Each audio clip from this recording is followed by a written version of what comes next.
is a program that provides firepower to startups to hit their manufacturing targets. Everything around manufacturing, they help you identify, hone in, and hit those goals.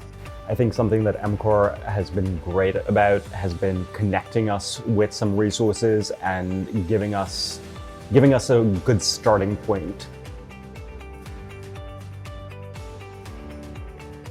We knew that we wanted to manufacture a product with a contract manufacturer overseas, but we didn't know how to do it. And it was a really tough problem to solve.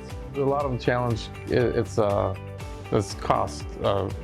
It's cost and the expertise that goes along with it. You also have to have product testing, a lot of engineering support.